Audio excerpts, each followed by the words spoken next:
Hello everyone, in this video we will learn how to delete row in Google Sheet.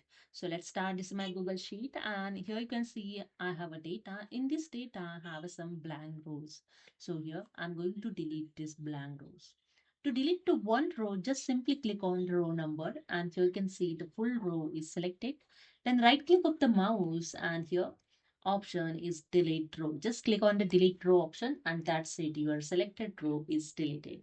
If you want to delete the multiple row, just select the one row, then press the control key, then select the second row. Okay, then select the third row, then fourth one. And after that, go to the edit tab and click on the delete option. And here you can see the selected row, delete the selected row. Just click on it and that's it. Here you can see the selected row is deleted.